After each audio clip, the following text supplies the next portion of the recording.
Bienvenue à Vincent Huynh, notre nouveau responsable des bureaux de presse qui ont été dépoussiérés et modernisés avec le digital, et Cécile Bourry, qui est la responsable des OSCI du nord-ouest de la France. Bonjour à tous et à toutes. Bonjour. Bonjour à tous. Un grand merci tout d'abord à la région Hauts-de-France et à Team France Sport en Hauts-de-France pour son soutien et pour l'organisation de cet atelier sur la communication internationale et digitale. Donc nous serons cet après-midi deux intervenants. Donc je me présente, je m'appelle Vincent Huynh. Je dirige donc le pôle depuis le mois de septembre, après donc une longue expérience chez Business France à l'étranger en Asie. Et Cécile. Oui, merci Vincent. Cécile Bourry, donc déléguée interrégionale pour l'OSCI Hauts-de-France Normandie, conseillère du commerce extérieur et dirigeante de CBCI Lille, avec une expertise de 30 ans en développement commercial et marketing à l'international sur 85 pays. Alors aujourd'hui, le thème de cet atelier, c'est bien sûr la communication internationale et la stratégie digitale. Et on souhaite donc aujourd'hui vous présenter voilà nos références et puis surtout des case studies. Pourquoi aujourd'hui la stratégie digitale est vraiment incontournable lorsque vous souhaitez vous développer déjà en France, mais surtout à l'étranger. Alors aujourd'hui, donc lorsqu'une entreprise bâtit sa com, elle bâtit sa com en même temps que son action commerciale. Donc là, on l'a constaté donc ensemble. Les entreprises aujourd'hui qui se développent à l'étranger, plus que jamais, doivent communiquer et communiquent aujourd'hui à travers leurs dirigeants, à travers leurs innovations, à travers leurs clients. Et aujourd'hui, ce qui compte de plus en plus, ce sont vraiment la stratégie digitale des entreprises, car elles doivent aujourd'hui mettre l'accent sur le digital. Et ça, c'est un constat que nous avons, Cécile et moi, constaté à travers les différents clients que nous avons accompagnés. Donc le next normal aujourd'hui, c'est vraiment le digital, et on voudrait donc illustrer donc ce constat à travers plusieurs exemples qu'on souhaite vous montrer aujourd'hui. Alors premièrement, donc avant de rentrer dans le détail du digital, on souhaite déjà vous montrer les différentes actions internationales que vous pouvez réaliser. Donc la première, ce sont bien sûr les actions de relations presse et de relations publiques qui existent à travers le réseau de la Team France Export. Donc le premier point, c'est vraiment toutes les actions presse, que ce soit les conférences de presse, que ce soit les communiqués de presse, que vous pouvez réaliser donc à la fois sur les salons, lorsque vous allez sur des salons internationaux, lorsque vous allez sur des colloques internationaux, mais aussi lorsque une entreprise souhaite annoncer le lancement d'un nouveau produit, souhaite annoncer son arrivée sur un nouveau marché, sur un nouveau continent. Donc là, ce sont voilà, des actions, on va dire, historiques et classiques. Mais il y a un volet digital qui est de plus en plus important. C'est bien sûr des communiqués de presse qui sont diffusés à la presse digitale, aux acteurs des réseaux sociaux. Donc aujourd'hui, il y a donc des formats hybrides qui associent à la fois les organes de presse, on va dire, historiques et traditionnels, mais aussi la presse digitale. Ça, c'est le premier volet, le premier aspect. Le deuxième, c'est tout ce qui concerne les supports de communication. Donc, historiquement, on avait bien sûr des plaquettes, hein, toutes les entreprises qui voulaient rencontrer des nouveaux prospects, des nouveaux clients, apporter donc des plaquettes. Donc aujourd'hui, on est passé au web, au site internet. Donc le site internet aujourd'hui est le premier outil de communication qu'il ne faut pas négliger lorsqu'on souhaite faire de la com, lorsqu'on souhaite présenter son entreprise, ses produits, ses réalisations. Et très souvent, on constate que les entreprises négligent ce point-là, font des sites internet qui ne sont pas du tout adaptés et font des sites qui ne sont mal traduits en langue étrangère, en anglais pour commencer. Donc, on a la possibilité de déployer un grand nombre d'outils digitaux pour que les sites internet soient bien écrits, soient bien référencés, soient bien traduits. Et le site internet peut faire l'objet d'un diagnostic, peut faire l'objet d'un audit 360 et peut faire l'objet aussi d'une veille concurrentielle. Donc le support de com, qu'il soit audio ou vidéo, revêt une importance capitale et c'est aujourd'hui donc un outil très important pour une entreprise qui souhaite démarrer l'export et puis accélérer son développement international. Vincent, je me permettrai sur cette partie qui est très importante que tu soulignes.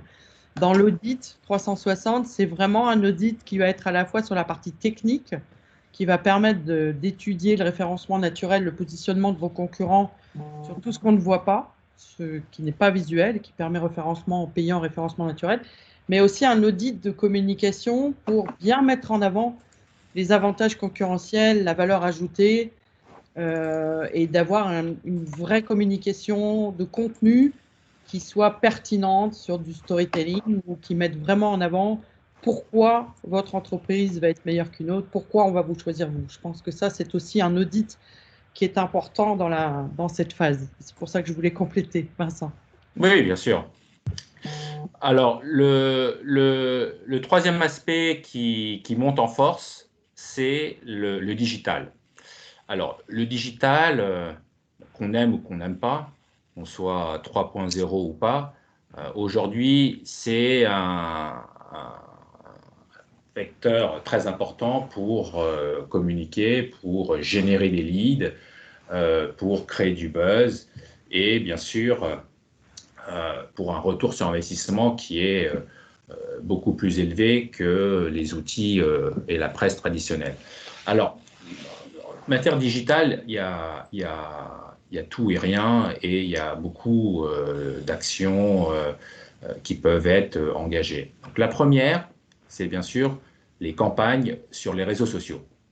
Alors, les campagnes sur les réseaux sociaux, c'est au lieu de faire des campagnes dans une revue spécialisée, dans une revue technique, on peut faire bien sûr des campagnes sur les réseaux sociaux et on peut faire des campagnes sponsorisées. Donc, que ce soit sur Twitter, sur Facebook.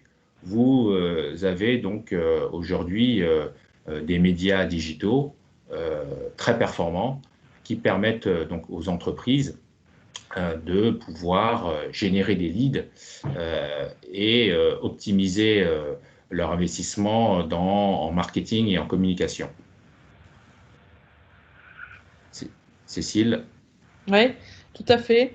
En fait, on a quelques slides qui peuvent vous être envoyés sur la pertinence des choix en fonction de l'approche B2B, B2C et aussi en fonction des pays cibles que vous allez choisir, puisque les vecteurs de communication vont être différents selon votre secteur d'activité, selon le pays que vous choisissez et selon effectivement le type de client final que vous voulez cibler.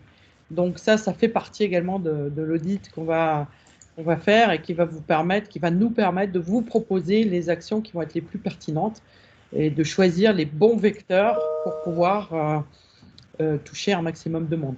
Ensuite, on a également à savoir des fonctionnements d'algorithmes qui vous permettent, notamment sur LinkedIn par exemple, il faut connaître quelques petites astuces qui vous permettent de booster la communication en termes de nombre de vues par des petites astuces techniques qu'on peut vous communiquer également et qui vous permettent de booster le nombre de vues sans agir de manière payante.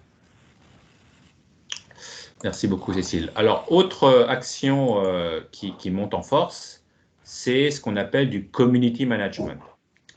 Alors, le community management, donc l'entreprise met en place une page corporate Asie ou Amérique du Nord ou tout simplement internationale sur LinkedIn. Et cette page est alimentée à partir de posts audio, vidéo, à partir d'articles de fond, à partir d'interviews de clients, de partenaires, de prestataires. Et cette page sur LinkedIn va pouvoir générer des leads commerciaux. Et LinkedIn peut faire aussi l'objet de sponsorisation pour justement booster la présence de l'entreprise sur LinkedIn, qui est de facto le réseau B2B professionnel numéro 1 à travers le monde. Et Cécile, je crois que tu as plusieurs exemples. Oui, alors on a effectivement, sur ces exemples de community management, effectivement en fonction des pays, pas mal d'exemples d'entreprises qu'on a pu accompagner et qui, dès les premières actions digitales bien définies, de postes sur des communications spécifiques, on va déterminer ensemble les sujets, la fréquence. On a très souvent, dans les 6 premiers mois, des augmentations assez importantes du nombre d'abonnés. Je pense que Vincent, tu vas le partager également après, et qui permettent, lorsqu'on fait un relais avec la prospection digitale dont je vous parlerai à la fin, c'est-à-dire la prospection qui est faite par les commerciaux en relais qui ont des profils LinkedIn à leur nom, la redondance entre le community management de marque au nom de la page entreprise et l'action des business développeurs va permettre également de booster l'ensemble du phénomène et donc d'augmenter la lisibilité des marques et de générer plus de leads puisque vous allez être plus visible par diverses manières qui sont à la fois donc le community management de marque et l'action des business développeurs que vous êtes ou que vous avez dans votre entreprise ou que vous pouvez également externaliser pour vous faire rentrer des leads. Autre action digitale importante et qui monte en force, c'est ce qu'on appelle les influenceurs. Alors, les influenceurs, ce sont bien sûr des personnes influentes, mais ce sont aussi des key opinion leaders. Alors, on pense souvent à eux parce que qui étaient issus voilà, du monde du showbiz et ensuite qui ont fait connaître tel ou tel produit, telle ou telle marque pour tel ou tel marché. Mais ce n'est pas uniquement ça. Il y a aujourd'hui des influenceurs qui occupent des places importantes dans tel marché, dans tel secteur, dans telle industrie. Et ce ne sont pas uniquement des influenceurs qui mettent en avant des biens de consommation.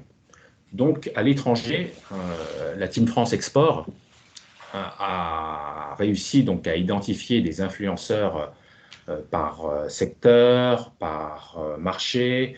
On a par exemple des influenceurs qui sont spécialisés dans les jeunes mamans, des influenceurs qui sont spécialisés dans les mamans un peu plus âgées, et puis des influenceurs qui touchent une communauté dans le domaine de la beauté. Et donc, dès que ces influenceurs sont identifiés, on peut bien sûr faire en sorte qu'ils fassent la promotion de produits français, de produits cosmétiques, des produits pour les enfants, ou sinon des produits alimentaires. Et ces influenceurs vont faire la promotion, vont faire de placement de produits et vont promouvoir donc les produits français auprès de leur communauté. Et ce sont donc comme on l'appelle en anglais, des key opinion leaders, qui peuvent justement toucher des milliers, des dizaines de milliers de clients et de consommateurs. Et donc ce concept d'influenceur peut être décliné dans d'autres secteurs, hein, dans d'autres domaines. On a par exemple des influenceurs qui touchent le monde de l'outdoor, de l'activité outdoor, du camping, du tourisme durable.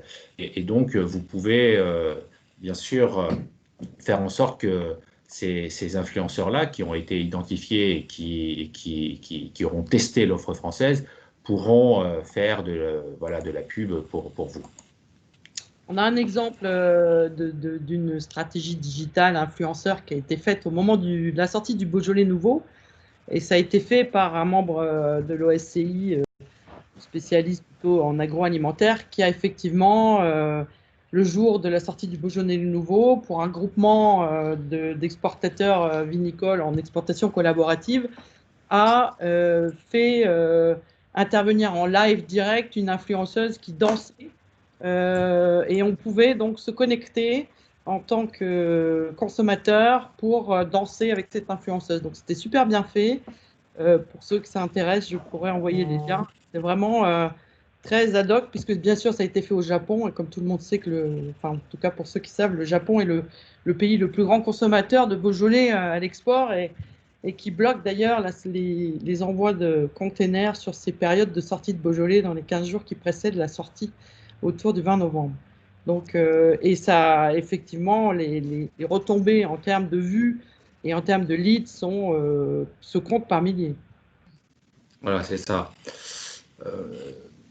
Donc, il y a beaucoup de stratégies complètement différentes en adaptant peut-être en fonction du secteur d'activité une appétence plus spécifique à ce secteur d'activité. Mais en tout cas, il y a une question par Saïd qui effectivement permet de s'assurer qu'on puisse avoir une action spécifique, puisqu'on va communiquer de manière spécifique en fonction du pays et du secteur. Alors, pour terminer, mais Cécile et moi, on aurait dû commencer par ça, tout ce qu'on vient de vous dire est éligible au chèque relance export, donc mis en place par le gouvernement français. Et donc, vous pourrez voir sur le site Team France Export voilà, la liste des partenaires référencés qui sont en mesure de mettre en place ce type de prestations de communication digitale et de stratégie digitale. Et donc, chaque entreprise peut bénéficier de 2 chèques avant le 31 décembre 2021. Et le chèque prend en charge 50% de la prestation de communication à hauteur de 2 000 €. Donc, on va vous partager donc la présentation. Elle est dans le chat de cet atelier virtuel. Mais voilà, on sera ravis de prendre des questions que vous pouvez envoyer donc, dans la conversation, ou vous pouvez aussi prendre le micro. Voilà, Cécile et moi serons ravis de répondre en direct. Avant peut-être la première question, je complète sur la partie business développement. J'en parlais tout à l'heure, cette indispensabilité des liens. On parlait d'action à 360 degrés. Donc la stratégie digitale, le référencement naturel, le référencement client, la qualité des outils, l'approche culturelle locale, les actions qui peuvent être faites localement ne peuvent fonctionner que si elles agissent dans la durée, et qu'effectivement vous avez une action qui est initiée par des acteurs publics comme la Team France Export, et qui est complétée très souvent ensuite sur des acteurs privés sur la durée. Donc c'est important qu'on comprenne bien la complémentarité entre nos deux entités. Vous nous retrouverez au niveau des OSCI, non pas sous le logo OSCI, il existe un site osci.trade, mais vous nous trouvez de manière individuelle dans les pays et sur la France avec nos entités individuelles. Je voulais insister sur le fait que être membre de l'OSCI, c'est un gage aussi de qualité, puisqu'on a un label et on passe par un système d'agrégation qui permet de vous garantir que vous avez des prestataires fiables. Non pas que les autres ne le soient pas, mais on passe par une moulinette qui permet de vous garantir une certaine durabilité, référence client, etc. Donc voilà, sur cet aspect digital, d'avoir une action qui persévère, qui dure dans le temps, et pour dire d'être efficace, c'est une action dans la durée. Donc le community management, le référencement naturel est payant. En tout cas, le référencement naturel doit être la complémentarité d'actions commerciales dans la durée qui peuvent être externalisées si vous estimez ne pas en avoir toujours le temps dans vos entités. Au niveau des questions, du coup, je pense qu'on a répondu à celle de Saïd. Est-ce qu'il y a d'autres questions spécifiques? Très souvent, on pose des questions. Je ne sais pas si quelqu'un veut avoir des informations, parce que ce sont des questions qui sont très larges, puisque on va prendre en fait ça va être beaucoup fait sur du sur-mesure. Donc là-dessus, il faut bien comprendre quelle est la vision pour pouvoir. On peut partir de quelques milliers d'euros à beaucoup plus en fonction des besoins. Donc d'où l'intérêt d'avoir une action spécifique par rapport à vos besoins et bien faire mettre en adéquation le besoin que vous pouvez avoir sur certains pays par rapport à toutes ces aides que nous pouvons apporter, à la fois dans le chèque relance export, les dossiers BPI en assurance prospection, et pourquoi pas pour certains le compte individuel export avec la région. Alors, moi, je dirais que plus que le coût, je pense qu'il faut vraiment raisonner en termes de retour sur investissement. Tout à fait. Et là, avec le digital, la force du digital, c'est que, bon, à moins de payer un influenceur aussi connu que les sœurs Kardashian ou Paris Hilton, les influenceurs, ils pratiquent des tarifs raisonnables. Et une action digitale vous coûtera beaucoup moins cher que de réaliser un publi-reportage dans une revue spécialisée. Et aujourd'hui, on ne peut pas faire sans LinkedIn, on ne peut pas faire sans Facebook. Donc, c'est vraiment une action dans la durée qui portera ses fruits. Il faut, plus qu'en termes de coût, il faut vraiment voilà, raisonner en retour sur investissement. Et aujourd'hui, en période de Covid, on voit bien qu'on est tous confinés, on ne peut pas voyager à cause de la fermeture des frontières, de l'arrêt de vols internationaux et puis du confinement surtout, de la quarantaine dans certains pays. La communication et la communication digitale sont vraiment un très bon outil pour vous pour maintenir la relation avec vos clients, avec vos partenaires, vos prospects. Donc, ce sera un bon investissement pour vous, un très bon investissement. Je rejoins ce que tu dis, Vincent. Je pense qu'aujourd'hui, il est même indispensable. On voit bien, comme tu l'as dit, tout le monde se précipite sur Internet pour. Donc aujourd'hui, ne pas être visible déjà par un site Internet cohérent, c'est risqué de disparaître, donc, parce que c'est vraiment la partie la plus importante. Et donc ce complément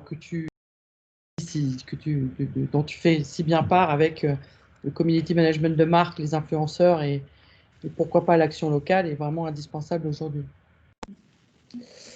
Alors, je vois qu'il y a une autre question. Approche globale, internationale ou ciblée par pays. Bon, déjà, a priori, ce qui est important, c'est d'avoir déjà un bon site internet en anglais.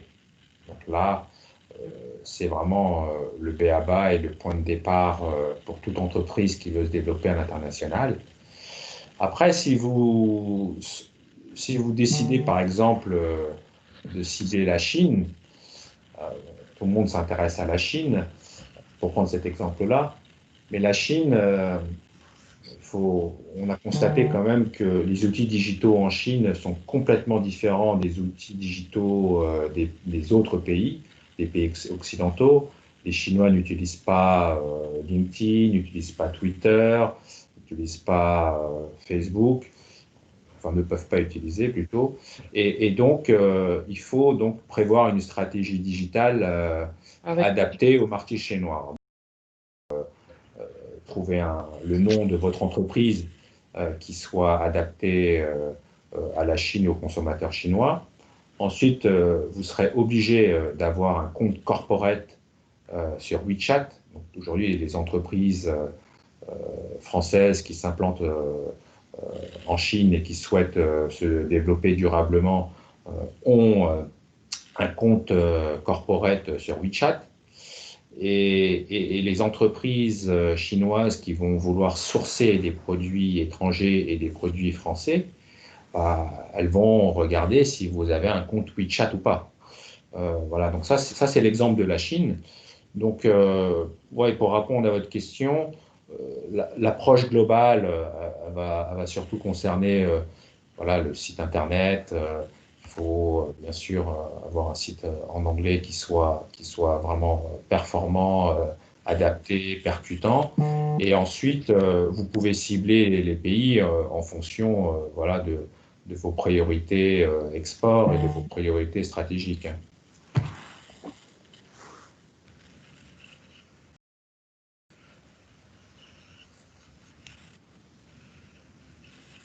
Alors, je vois que tout la com.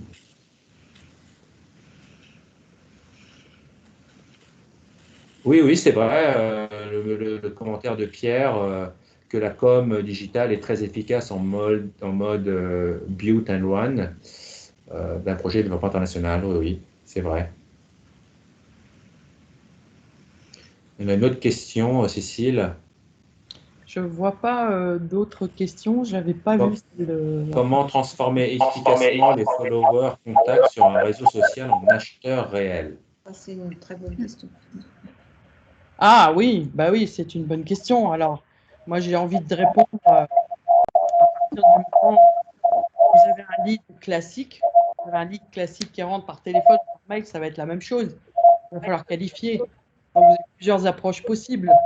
Le nombre de contacts, de followers, vous pouvez déjà regarder quelles sont ces personnes pour essayer de qualifier, qui peuvent être parfois aussi des personnes que vous pouvez inviter de manière séparée sur LinkedIn. Donc, vous avez bien cette com institutionnelle d'un côté et de l'autre, l'action que vous allez avoir en business développement. Donc, évidemment, quand vous avez un nombre de followers, vous allez créer des leads entrants grâce à leur action puisqu'ils vont vous-même mettre des commentaires et vous contacter. Mais vous pouvez aussi avoir l'action inverse, donc on appelle ça inbound, outbound marketing. Quand vous combinez les deux, vous allez pouvoir aussi aller identifier quels sont les followers, quelles sont les personnes qui mettent des commentaires, les qualifier par rapport au site ou par rapport à leur nom, à leur profil, et comprendre si ce sont des personnes que vous pouvez contacter. Donc, vous avez déjà aussi une approche qui peut être dans l'autre sens pour aller peut-être remarquer l'intérêt, remercier de l'intérêt et vous proposer en aide pour des questions supplémentaires si c'est le cas. Enfin, vous pouvez aussi compléter toute votre action par du marketing automation, c'est-à-dire créer via, par exemple, LinkedIn Sales Navigator avec des logiciels que vous pouvez combiner autour comme prospecting avec des fonctions de trigger, faire des scénarios qui donnent des tunnels de vente et qui vont permettre d'avoir des messages qui vont simplement pouvoir être envoyés à des gens qui manifestent un intérêt sur les réseaux sociaux. L'idée étant bien que vous personnalisez vos messages pour garder de l'humanité, que vous mettez des relances qui soient programmées par vous-même et que vous soyez dans une action, non pas de vendre quelque chose, mais de donner envie. Hein, on n'aime pas, personne n'aime qu'on lui vende quelque chose, par contre tout le monde aime acheter. Donc c'est aussi une attitude, c'est la même attitude, c'est pas mettre votre site et votre plaquette, c'est susciter l'envie de vous contacter par du contenu intéressant également dans cette approche de business développement.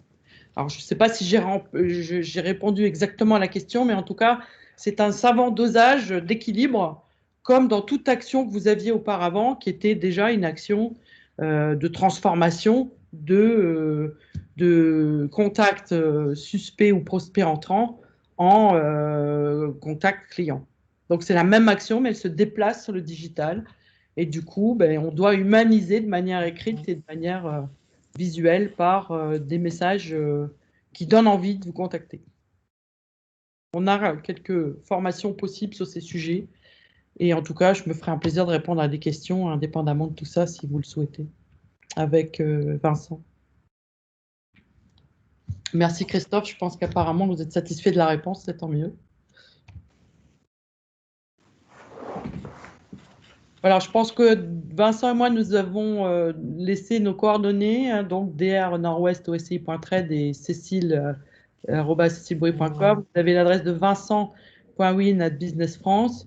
N'hésitez pas si vous avez besoin. Je sais qu'il y a quelques personnes qui ont des rendez-vous. Il y a Benoît Savour qui a levé la main. Ah, très bien. Bonjour Benoît. Oui, bonjour Cécile, bonjour à toutes et tous. Merci pour cette présentation. Juste une petite information complémentaire qui peuvent intéresser les participants. Vous avez montré évidemment l'importance aujourd'hui de la digitalisation des entreprises pour leur développement, notamment dans ce contexte si particulier que nous connaissons. Et donc justement à ce sujet, une nouvelle aide a été mise à disposition alors plus particulièrement des artisans, commerçants et entreprises de l'économie sociale et solidaire, une nouvelle aide disponible, proposée par la région.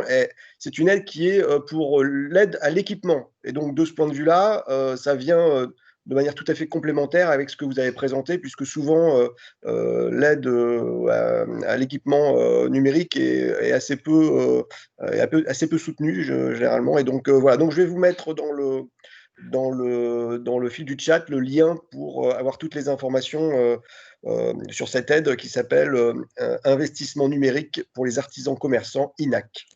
Voilà, et merci encore pour cette présentation et à très bientôt. C'est très intéressant ce que vous dites, Benoît, parce que lorsque les petits commerçants auront digitalisé leur commerce, la prochaine étape pour elles, ça va être l'international. Il y avait un article très intéressant paru la semaine dernière dans Les Échos qui mettait en avant l'activisme des GAFA pour digitaliser les petits commerces français. Et Google, Facebook, pour citer que ces deux-là, sont très actifs justement en mettant en place des formations, en digitalisant justement leur commerce. Et la prochaine étape pour elles, ça va être l'international, parce qu'elles vont vouloir, les petits commerçants qui ont de l'artisanat, qui ont des produits très originaux, made in France, vont vouloir exporter, vont vouloir mettre en place des showrooms virtuels, vont vouloir être sur LinkedIn. Et tout ça, bien sûr, la TFE pourra les accompagner sur les différents marchés. Ils vont vouloir faire une page en anglais de leur site web, ils vont vouloir faire des plaquettes en japonais, en chinois, en arabe. Donc c'est un bon pas. La crise du Covid crée vraiment des opportunités pour tout le monde, hein, pour les PME, mais aussi pour les artisans. Je pense, oui, pardon. Non, juste, certaines le font d'ailleurs déjà, et justement la volonté c'est de d'étendre et multiplier ce nombre d'exemples. Bien sûr. Il y a un point qui peut être intéressant par rapport à ce qui est dit, parce que c'est vrai qu'on a tous envie d'aller à l'international. Je pense aussi qu'il faut ne pas oublier que c'est aussi une démarche de longue durée, et qu'il ne faut pas oublier que quand on est bien préparé, on a plus de chances d'être pérenne. Et dans cette petite approche, il faut travailler petitement, mais sur la durée. Donc, il peut y avoir des solutions complémentaires à ce qu'ont précisé Vincent et Benoît sur le fait d'externaliser, par exemple, en mode collaboratif pour être plus puissant lorsque les moyens sont petits. Si au départ, vous n'avez pas forcément les moyens de traiter l'ensemble des sujets, vous n'avez pas forcément vous-même cette possibilité de tout traiter en interne, d'embaucher, parce que ça fait beaucoup d'un coup. Le mode collaboratif peut être une bonne solution pour vous, et dans ce cas-là, on peut avoir un site intuitif de 4, 5, 6, 7, 8 exportateurs. C'était le cas dans l'exemple des Beaujolais que je vous ai donné tout à l'heure. Ça a été fait, c'est en train d'être fait dans le Champagne, on l'a déjà fait dans la déco, enfin c'est multisecteur, ça a été fait dans l'oil and gas, que ce soit complémentaire ou concurrent, c'est tout à fait important de ne pas oublier ces solutions qui peuvent être intéressantes. Et enfin, de penser que la pérennité se fait par la persévérance, par les relances. Moi, je vois encore beaucoup d'entreprises qui ont des belles actions, qui ont des leads entrants, mais qui n'ont pas le temps de les traiter. Donc, il faut aussi ne pas négliger que quand on se donne les moyens, il faut aller au bout de la démarche parce que ça ne se concrétise pas toute seule. Et les commandes, souvent, il faut 5, 6, 7 contacts avant de les avoir. Donc, c'est tout aussi important d'être vraiment bien structuré sur cette partie également. Cécile, on a une question d'Émilie Parago. Ouais. Alors, je vais pas. Vous n'avez pas parlé des campagnes Google AdWords. Si, est-ce un axe que vous travaillez? Ouais. Alors, vas-y, Cécile. Oui, alors en fait, on en a parlé puisqu'on vous a rapidement brossé le sujet SIA et SEO. Donc, SEO, référencement naturel, SIA, référencement payant par l'AdWords.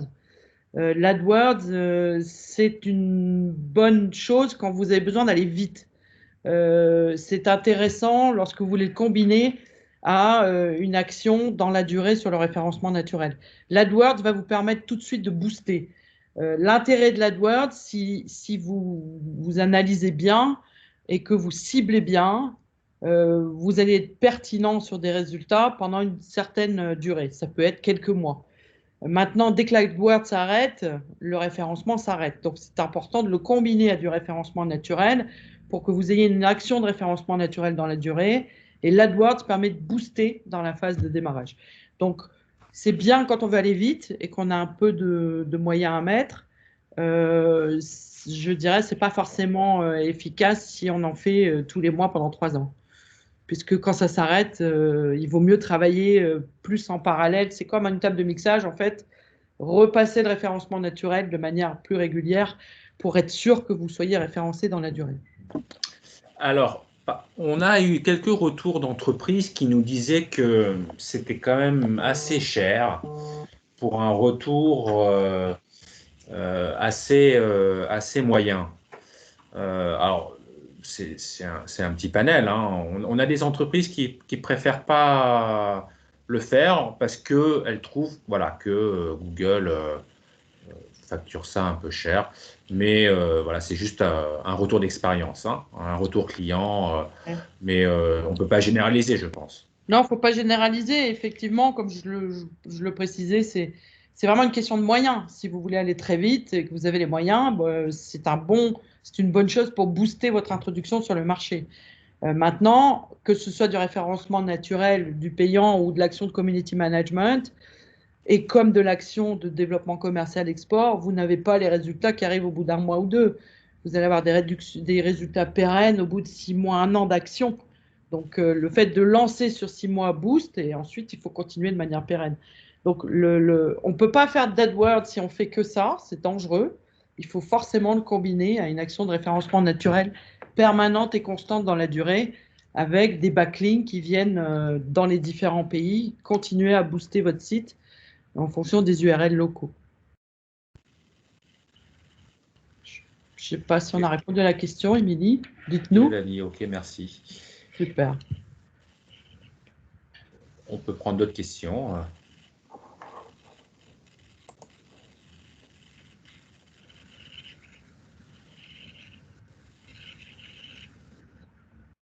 Je ne sais pas s'il y a encore d'autres personnes qui souhaitent...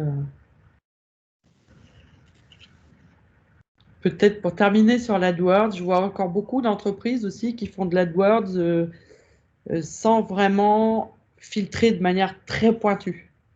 Et c'est aussi un gage de succès de faire des tests de filtrage avant d'acheter du payant et de bien regarder comment vous pouvez vraiment identifier votre typologie client. Il faut être très clair sur sa cible pour que ça soit vraiment efficace. Donc, ça nécessite aussi une réflexion en amont sur la typologie de client et sur l'approche, la stratégie que vous voulez avoir sur le marché ou sur les marchés.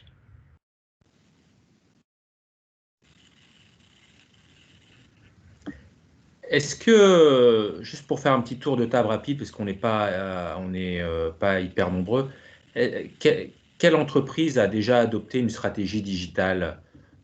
Quelle entreprise a déjà mis en place une communication digitale?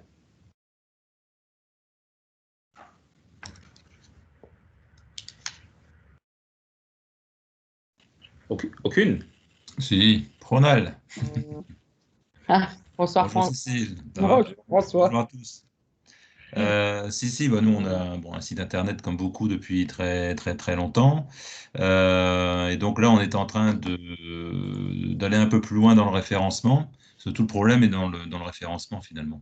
Faire un site. Attendez, c'est les États-Unis qui appellent. Bon, je rappellerai. Et donc tout le problème est dans le référencement. Donc nous, on est très très diversifié. Donc on a besoin d'être référencé sur plusieurs activités, plusieurs produits, typologies de produits. Et donc par rapport à nos concurrents, on a un mal de chien à être sur la première page. Et donc c'est vraiment c'est le site qui va faire la différence. Donc c'est tout ce qu'il y a derrière le site finalement. Et ça ne suffit pas, donc il faut passer par effectivement des prestataires qui retravaillent les textes continuellement pour se placer. Donc ça, c'est un budget. Bon, c'est un budget, ça va vite, hein. C'est 20 KE par an de référencement. Donc on a pratiqué le AdWords également. Bon, c'est pas mal, mais bon, effectivement, c'est très coûteux. C'est très coûteux. Donc finalement, l'un dans l'autre, il vaut mieux être mieux référencé, enfin naturellement, que de payer tous les mois sur AdWords. Donc ça, c'est ce qu'on pratique aujourd'hui. Donc le site, il est continuellement en mouvement, quoi. On se rend bien compte qu'il faut toujours le faire évoluer, faire attention à également alors quand on a des filiales et qui ont des sites, il faut pas que les textes soient pareils. Enfin, il y a toute une technique. Donc alors nous, on a fait le choix d'investir sur le marketing, enfin une personne qui accompagne donc à temps complet et qui travaille là-dessus. Et donc, qui fait lien également avec les réseaux sociaux et tout ça. Bon, faut quelqu'un du métier, hein, ça s'improvise pas. Donc, mais bon, il y a plein de jeunes et on peut commencer par des stagiaires, tout ça. Donc, ça permet de mettre le pied à l'étrier. Et on s'aperçoit qu'il y a des retours là sur notre site. Donc, nous, on est dans l'industrie. On a mis en route un chatbot. Donc, c'est tout récent. Alors, on faisait le chatbot pour les clients, on va dire, nationaux. Finalement, enfin, en 3 semaines, en un mois de temps, on n'a pas eu un contact local, français, utiliser le chatbot. On n'a que des étrangers. De tous les pays, hein, donc Bangladesh, partout, avec des demandes et des contacts vraiment pertinents. Donc là, on était un peu. Donc ça nous conforte dans le sens qu'il faut y aller, quoi. Il faut aller encore plus loin, mais il faut y passer du temps. Donc, quitte à. De toute façon, c'est de la force commerciale, hein. Donc voilà. Vous êtes dans quel domaine, excusez-moi? Nous, on est dans les produits flexibles et on travaille dans le domaine de la défense, de l'énergie, de l'industrie. Donc, c'est du B2B. B2B, mais bon, aujourd'hui, on réfléchit à avoir une plateforme, pas d'e-commerce, mais on met un pied à l'étrier, quoi, tout doucement. Ouais, il y a 2 points intéressants, François, dans ce que tu dis. C'est qu'effectivement, aujourd'hui, l'action commerciale, elle est aussi indirecte, c'est-à-dire que le référencement naturel, le community management viennent main dans la main travailler l'action des commerciaux et peuvent parfois remplacer un commercial. Il ne faut pas l'oublier. C'est tout à fait la notion d'avenir. On a parlé de référencement naturel, on n'a peut-être pas forcément évoqué, mais il faut travailler les mots-clés, il faut travailler les backlinks et il faut travailler un blog. Ça, c'est vraiment important. Le blog est aussi clé dans cette action. Et enfin, à mentionner, c'est le e-commerce. C'est-à-dire aujourd'hui, vous avez des possibilités, quand vous travaillez vos sites, de faire un site qui est un B2B, futur to C. C'est-à-dire qu'avec les solutions qui existent, préparez votre site pour qu'il soit un devenir de B2C, mais qu'il soit déjà structuré pour être transformé en B2C et que les liens se fassent déjà dans le référencement au départ. Donc, c'est des actions qui sont tout à fait possibles d'envisager dans la stratégie digitale et commerciale que vous avez. C'est ça. Après, il y a les plateformes aussi qui sont intéressantes. Direct Industrie, c'est une plateforme sur l'industrie qui est très puissante et qui aide aussi au référencement, quoi. Donc, et, enfin, il faut pas, si on peut se le permettre, il faut pas hésiter à muscler la partie marketing digital, parce qu'on se rend bien compte que c'est vraiment un outil complémentaire et indispensable aux forces de vente. Alors, il y a une question de Cyril sur les retombées, les retours sur investissement. Moi, je peux te donner des exemples qu'on a dans les clients qu'on accompagne. On a mis en place pour certains, on était déjà dans le digital, on a multiplié par 2 l'action digitale dès le démarrage du Covid fin mars. Aujourd'hui, à la fin d'année, on a des sociétés qui ont démarré le community management de 0, qui sont aujourd'hui en fonction de la société, entre 3 et 700 abonnés sur les pages LinkedIn, qui ont en moyenne 1 à 2 leads entrants semaine, alors que dans une période précédente, c'était peut-être un peu plus compliqué. Donc, on a en fait cette action multicanale fait qu'il y a du lead qui rentre par le site, du lead qui rentre par les campagnes emailing, du lead qui rentre par le community management, du lead qui rentre par l'action des business développeurs, plus l'action habituelle à l'ancienne de soutien. Donc, dans les retombées, moi, je dirais aujourd'hui, autant sur de la prospection ou du contact classique où on avait du mal à avoir du prospect qualifié qui était plutôt entre 1 et 10%. Sur les retombées aujourd'hui, on va plutôt de 10 à 50% de retours positifs avec une augmentation du nombre de leads important. Voilà. Donc les exemples, on pourrait en donner on a une société qu'on vient de démarrer il y a 1 mois, on a 12 leads sur le premier jour de communication. Sur le premier jour, donc c'est impressionnant. D'autres pour qui ça prend un peu plus de temps parce qu'il faut un peu plus de. Mais voilà, donc il y a vraiment cette stratégie. Donc c'est vraiment réel. Dans les 6 mois, 1 an, on a vraiment déjà des retombées importantes en termes de lisibilité, de notoriété de marque et puis de En Italie, pour donner un exemple, nos collègues ont identifié donc, des influenceurs dans le domaine de la beauté et de la mode.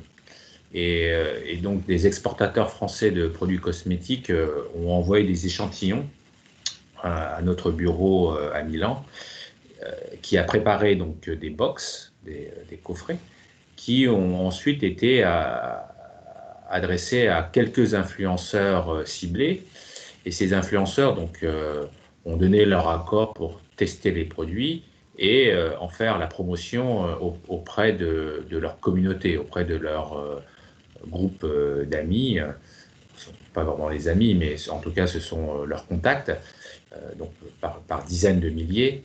Et l'entreprise en question donc a eu des leads et a eu en fait des commandes. Hein. Et ce qui est très intéressant, c'est que ces influenceurs ont bien voulu faire cette action de com gratuitement. On n'a pas du tout payé ces KOL italiens. Donc il y a des retours intéressants donc, en fonction des secteurs, en fonction des pays, bien entendu. Là, par exemple, il y a 2 semaines, sur la grande foire internationale de Shanghai, 4 influenceurs ont été mobilisés par la Team France Export pour le lancement de la marque Taste France.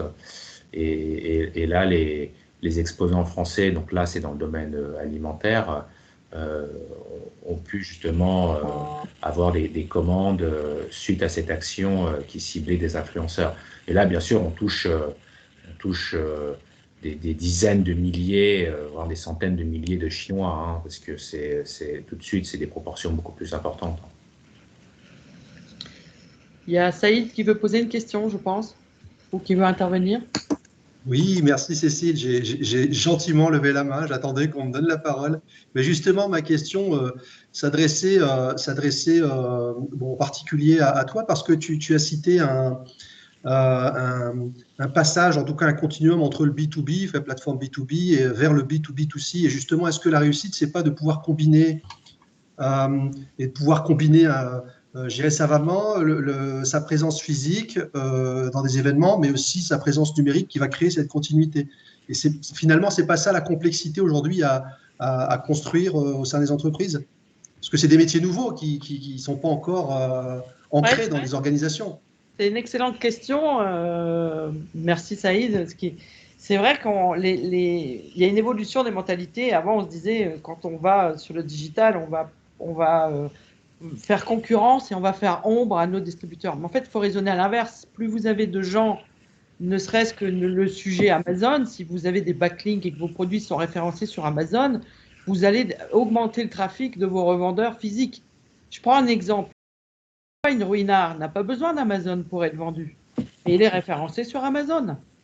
Tant que le prix public global est maintenu, les références que peuvent amener Amazon en termes de lisibilité sur le champagne Ruinart donnent une lisibilité qui amène de la lisibilité dans les retailers classiques. Donc, c'est vraiment dans ce sens-là qu'il faut penser aujourd'hui. C'est plus vous allez être lisible sur le B2C et sur des actions de e-commerce et de référencement naturel, plus vous allez pouvoir mettre les liens de vos revendeurs sur vos backlinks de référencement, et plus l'ensemble va augmenter. Et ils vont donc avoir eux-mêmes des leads qui vont arriver directement chez eux. Donc, c'est vraiment comme ça qu'il faut penser cette stratégie, donc dans cette omnicanalité. Donc, l'omnicanalité de la distribution et l'omnicanalité aussi dans l'action qu'on peut avoir au sein d'une entreprise entre est-ce que je dois choisir d'appeler, est-ce que je dois choisir d'envoyer un mail, est-ce que je dois choisir de faire du digital, est-ce que je dois choisir de faire du community management. Il faut tout faire. Il faut doser et il faut tout faire. Et c'est ça qui amène une action globale beaucoup plus efficace. Merci Cécile, c'est exactement le sens de ma question. Merci Saïd. Il faut tout faire. Je crois qu'il y a Émilie qui veut poser une question. Oui, bonjour Cécile. Oui, c'était très intéressant la question de Saïd parce que c'est exactement nous ce qu'on commence à faire hein, et je pense qu'on aura l'occasion de se reparler parce que voilà, on est en train de mettre en place de la communication digitale, mais nous en fait on est une PME comme beaucoup et on n'a pas forcément le temps de s'en occuper, donc on a créé des pages Facebook pour en anglais, en allemand, en français. On a commencé à faire de la campagne Google AdWords.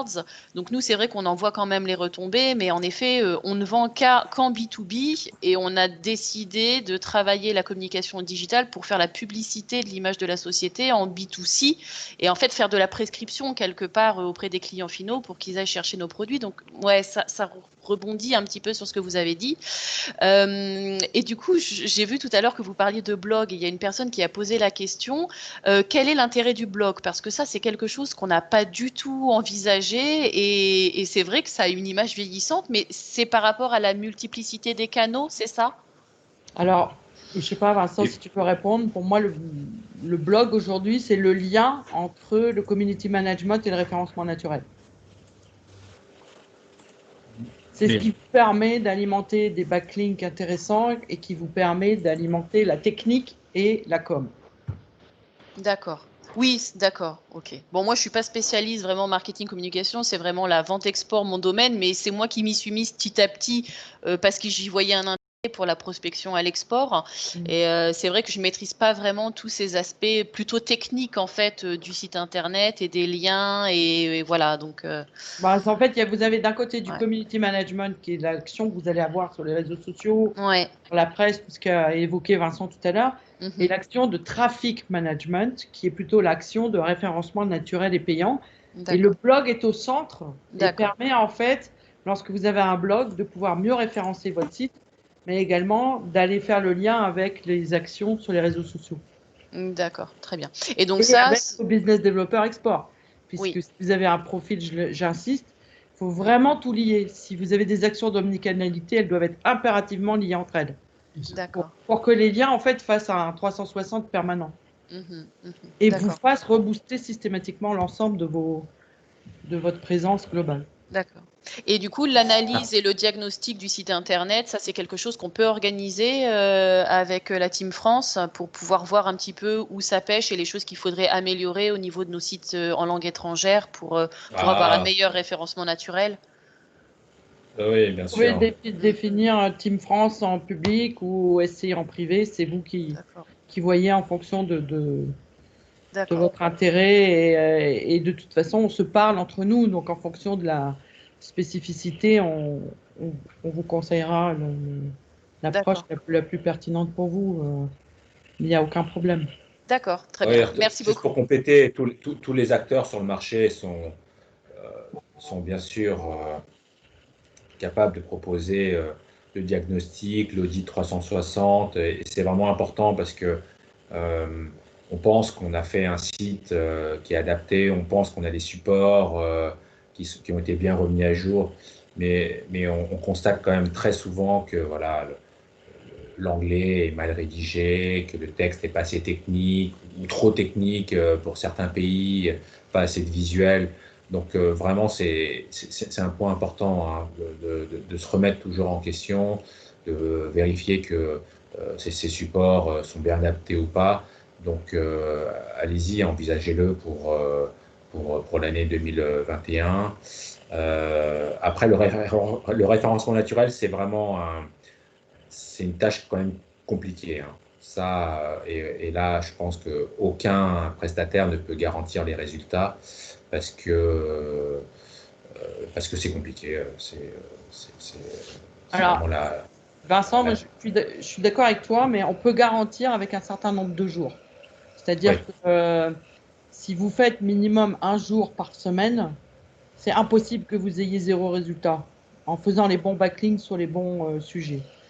Maintenant, si vous faites un jour par mois, là, c'est plus compliqué. Donc, en fait, nous, on peut vous aider à regarder la fréquence qui est nécessaire et à partir de ça, regarder effectivement si vous avez le budget pour et raisonner, comme l'a dit tout à l'heure Vincent, en investissement avec le retour plutôt qu'autrement. Maintenant, dans la complémentarité Team France Export et OSCI, je dirais que si vous avez besoin d'une action spot, je pense que Team France Export, c'est parfait. Ils sont très, très opérationnels. Si vous avez besoin d'une action, vous allez poursuivre dans la durée, mois par mois. C'est peut-être plus intéressant de contacter un OSCI. Parce qu'on vraiment, on agit sur beaucoup l'amont, beaucoup l'aval. Et entre les deux, on est très content que la Team France Export puisse vous accompagner sur des choses très, très spécifiques. Sur des pays, sur une donnée à un instant T que vous allez gérer ensuite par vous-même. Si vous sentez que vous n'allez pas pouvoir tout gérer vous-même, l'action d'un OSCI peut être intéressante parce qu'elle agira sur plusieurs mois. Voilà. Maintenant, je crois qu'il n'y a pas de règle. Il faut effectivement faire ses études et de toute façon, vous faites le bon choix d'aller à l'export et on sera tous ravis de vous accompagner, quel que soit votre choix, parce que c'est ce qu'on souhaite tous, retrouver nos entreprises nombreuses à l'export et pour très longtemps. Il y a une autre question qui concerne le temps, l'investissement en temps qui paraît intense hein, de Christophe Liénard. Alors, ce qui est certain, c'est que pour toute la partie internationale, en langue locale, en langue étrangère, l'adaptation du contenu, l'adaptation du message dans le contexte étranger, ça, il faut vraiment le confier à des experts. Et donc, les experts sont ceux de la Team France Export. Après, on constate aussi qu'au sein des entreprises, le contenu, en fait, il existe déjà. Le texte, les vidéos, les articles de fond, ils existent déjà, mais il faut bien sûr aller les trouver, il faut bien les organiser. Et là, très souvent, au sein des entreprises, même si le poste de community manager, le rôle de community manager n'existe pas partout, mais la matière est là. Et la matière est assez suffisante en fait pour pouvoir alimenter la page de l'entreprise sur LinkedIn à raison de 2 fois par semaine. Ça c'est possible, sans passer voilà, 6 heures par jour. Mais voilà. En effet, ça prend un peu de temps au démarrage pour bien s'organiser.